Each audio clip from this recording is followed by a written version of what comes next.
All right, fire away. Okay, so tonight's Torah portion is Parsha Qedoshim.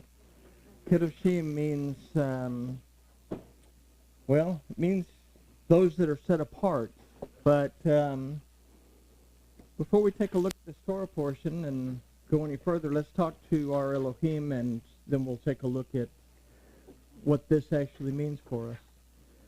Master Yahuwah, we thank you for this time together.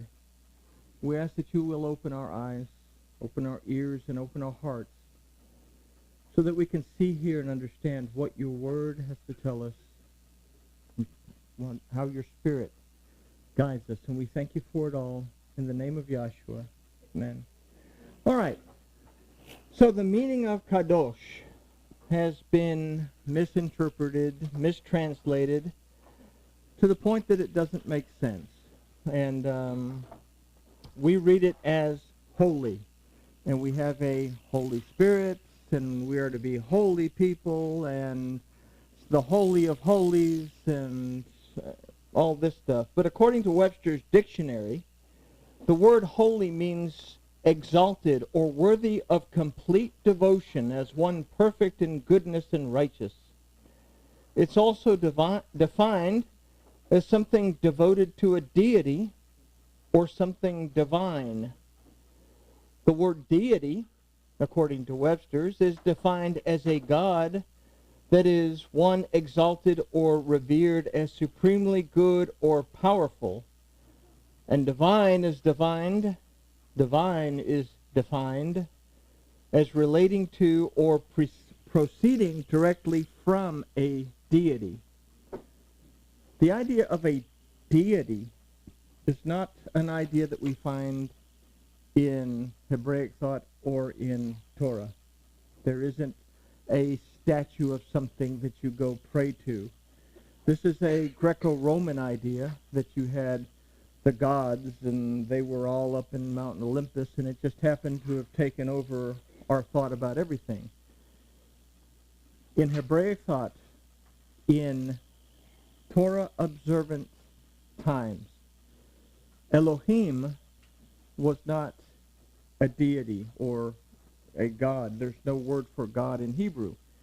Elohim was a mighty one, something stronger than I am, that was able to deliver me from whatever I got myself into and restore peace in my life.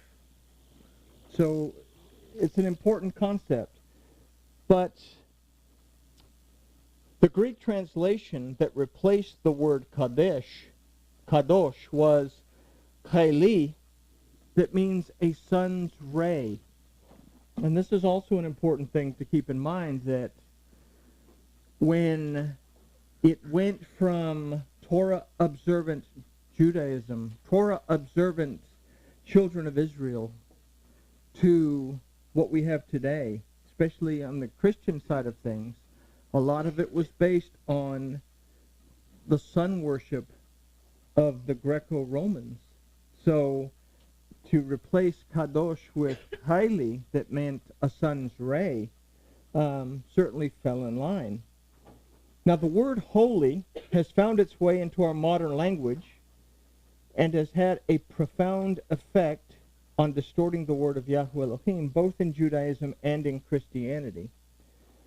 So before we consider this Torah portion, we have to stabilize the meaning of Kadosh. Are we to be exalted, or are we worthy of complete devotion because we are perfect in goodness and in righteousness? Judaism says that we have in us a spark of the divine. So do we really contain a spark of something that's related to a deity?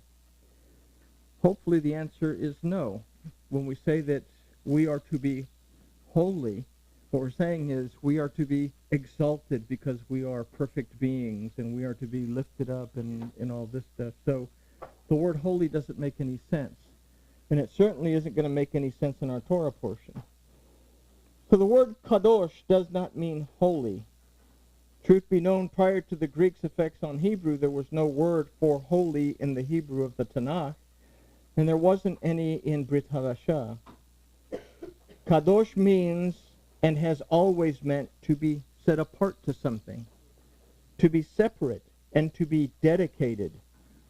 There's no sun worship in any of these original definitions of Kadosh. The main concept then is, in this Torah portion of Qedoshim, is being set apart or dedicated to Yahweh Elohim. This is building a relationship with Yahweh. Now, I said that we'd go straight into Vayikra 19:2, but let's just take a real quick consideration of Vayikra 19:1. It says, "And Yahweh spoke to Moshe, saying," and we've talked about this little introductory verse a few times, and we kind of write it off. Okay, well, Yahweh spoke to Moses, saying.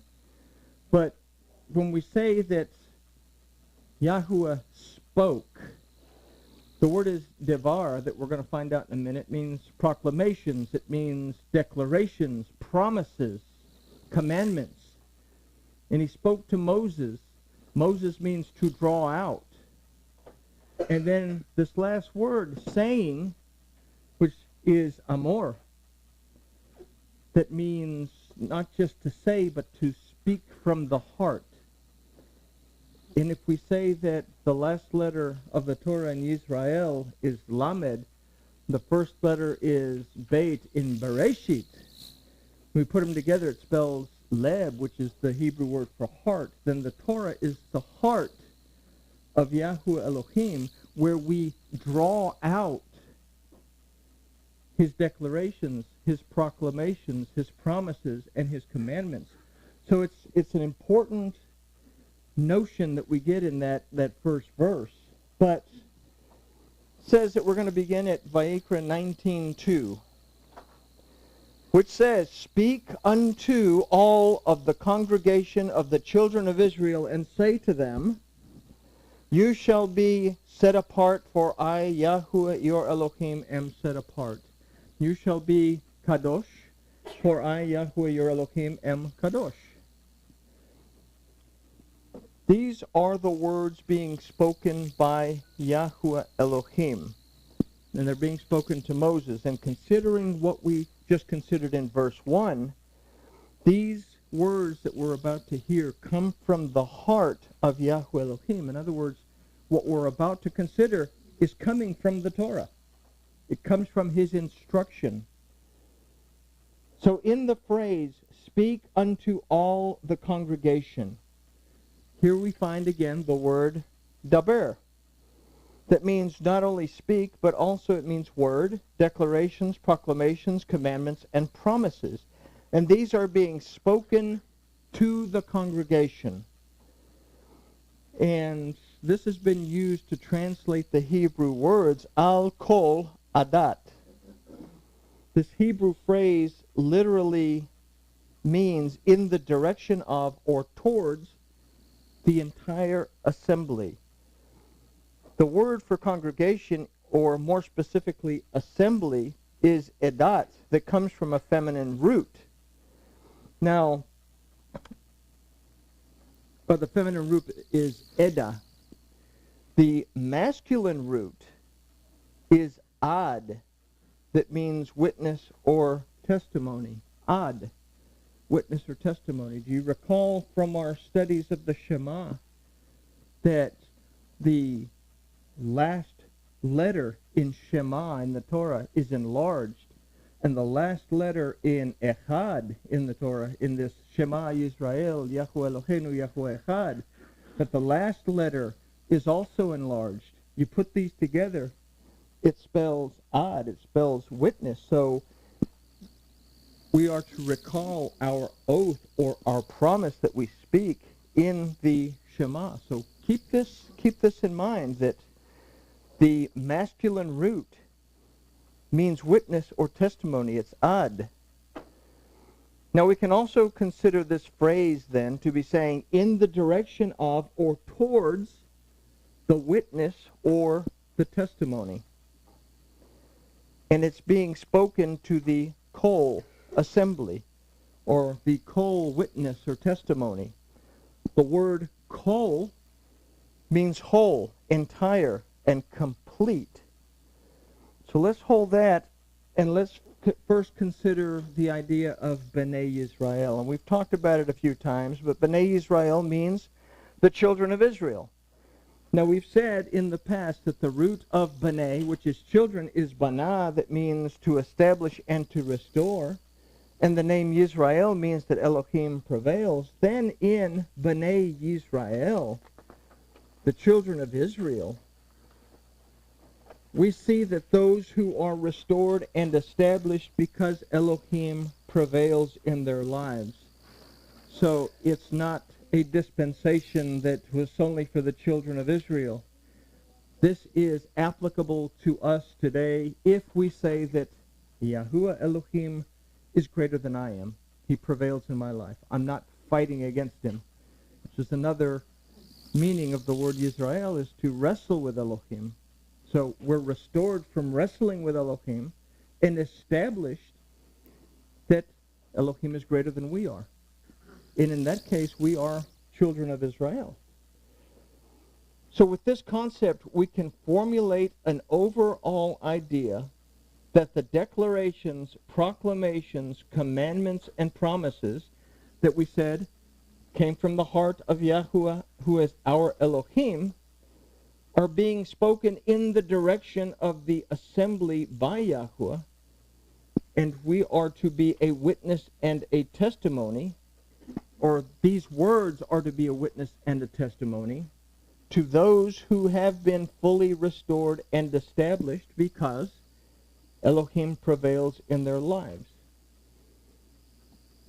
So that's a pretty big statement in this first thing. But that's only the first couple of words here. Now, we go into the next phrase, which says, Qedoshim techeyu, meaning you shall be set apart. We must consider the word techeyu first, that from its root haya means not just to be, but it also means to live and to exist. And we've discussed the word kadosh as meaning set apart, but it also means to be dedicated to. So, are we to exist to be holy, to be exalted, to be worshipped because we're all that in a bag of potato chips? Or are we to exist to be set apart or dedicated to Yahuwah Elohim?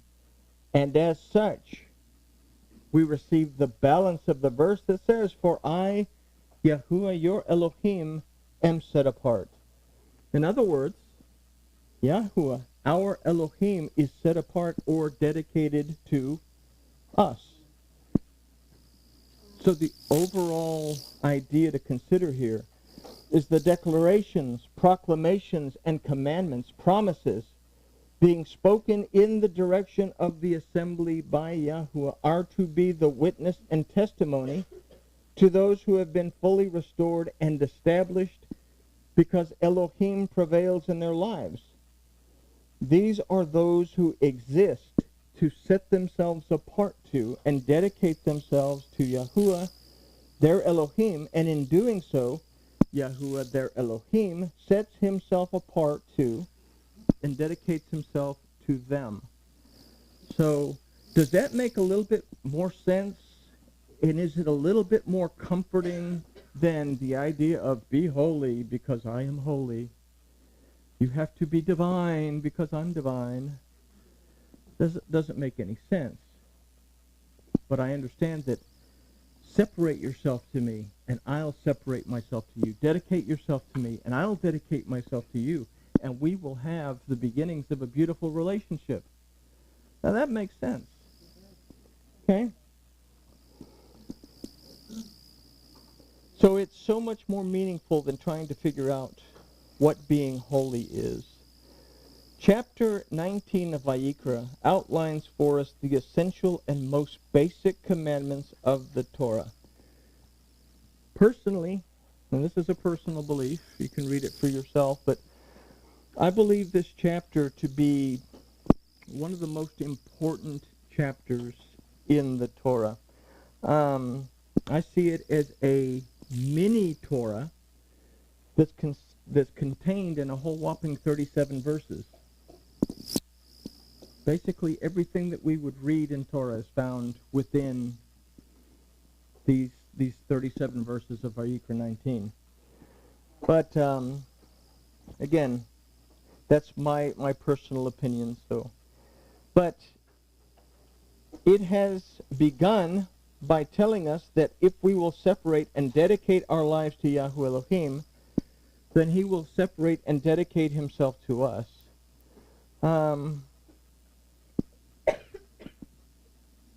We talked about the Hebrew of 2 Timothy 2:15 a couple of weeks ago. That we read 2 Timothy, and the Aramaic and King Jimmy kind of agree. It says, "Study to show yourself approved. A worker need not be ashamed, rightly dividing the word of truth." The Hebrew of 2 Timothy 2:15 is a little bit different. It says, "Exist to show yourself approved." A worker need not be ashamed because he can rightly handle the word of truth. It's not simply being able to divide it and say, this is what it says and this is not what it says. It's being able to say, this is what it says, this is not what it says, and I'm going to apply it to my life. And I am going to find my life by living what it says to live. So, very, very interesting concept that we find in the Hebrew of 2 Timothy. So we can receive the basic instructions for doing so. Building a real relationship with Yahuwah Elohim is a process, and this process is described in this Parsha using the example of fruit trees in verses 23 through 25. And we all say, oh, well, I'm going to plant a pear tree and it's going to grow, but I can't eat any of the fruit because it says that the fruit for the first 3 years is forbidden. And then I have to pick the fruit off the tree in the 4th year, and I have to fly all the way to Jerusalem so I can eat it in the presence of Elohim. And then the 5th year, well, I can eat it wherever I want. What does that mean? I say, sure, okay, if I was a Hebrew living back then, it would make sense. I'm out here in the middle of the desert, and I've got a tree, maybe a fig tree, hopefully can survive, or something.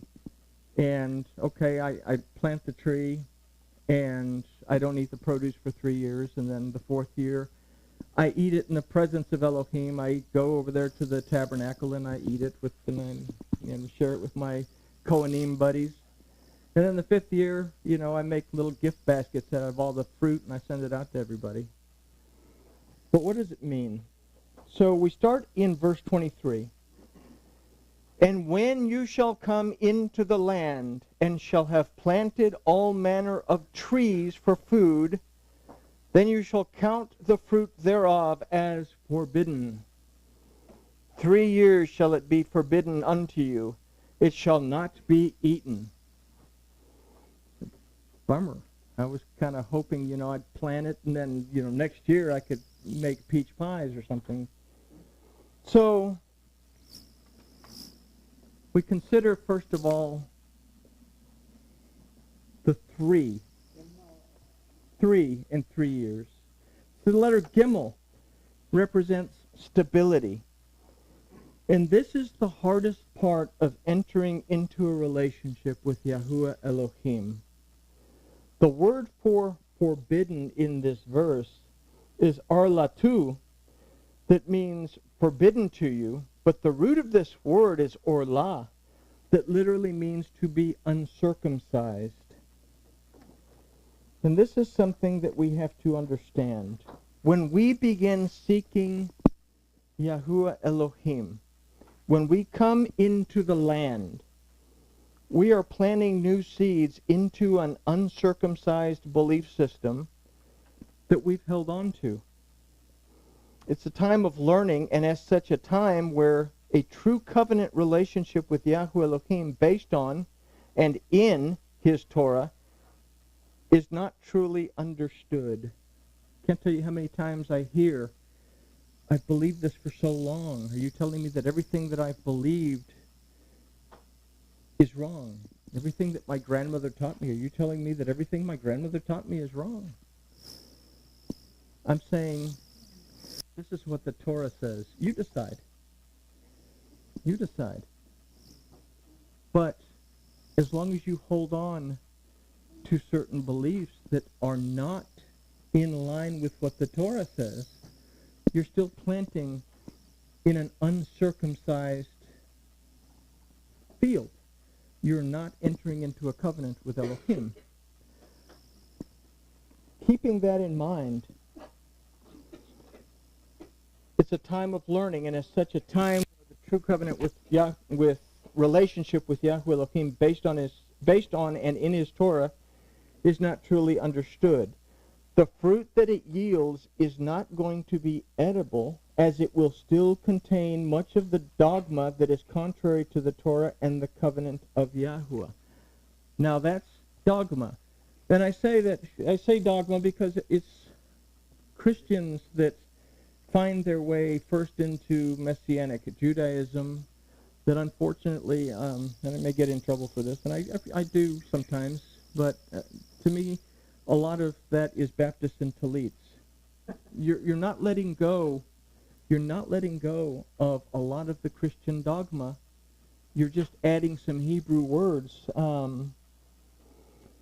Just because we put a lot of really cool Jewish stuff into something doesn't make it Torah compliant. Because a lot of the Jewish stuff is not Torah compliant. A lot of the Jewish stuff is rabbinical, what they call rabbinical takanot, this rabbinical decree that doesn't line up with Torah either. So we plant these seeds, but we don't eat the fruit of it right away because we're still learning. How can we eat something that we don't know whether it's good for us or not good for us, right? This is a learning process that, although it doesn't bring forth fruit to eat, it does begin to bring forth stability, and it begins to build a real covenant relationship with Yahuwah Elohim. This is a stabilizing period of time, learning to distinguish what is from what is not. So this takes us forward to the next verse. And in the 4th year all the fruit thereof shall be set apart for giving praise unto Yahuwah. So we have 4, so Dalet, 4, for the 4th year. Dalet represents both a door as well as spiritual poverty. It is during this time of development that one begins to recognize the areas in their relationship with Yahweh Elohim that are still spiritually poor, that are still spiritually lacking. We start to figure out, wow, that's not right. I love my mother, but she was wrong. I love my mother, but a lot of the stuff was wrong. So we begin to recognize the areas in our relationship that are still spiritually lacking. But we also begin to recognize the door that the Torah is, that allows us to enter into and receive true redemption, deliverance, and restorations from the obstacles that keep one separated from Elohim. It is here at this point that one's eyes are opened and a recognition of a life dedicated to Yahuwah, I said emerges, but begins to emerge more specifically. It is here that the fruit is consumed in the presence of Elohim, and it is here that one begins to recognize their walk with Yahuwah Elohim. It's not perfect. It'll never be perfect. We have 2,000 years plus of damage, both from the Jewish side and the Christian side, that have got us all discombobulated as to what are we supposed to, how are we supposed to actually worship in spirit and in truth. But we can begin to eat the fruit of praise because we recognize that some of what we have we can apply to our lives, and it allows us to praise our Elohim. So, the fourth year takes us to the next verse, is verse 25.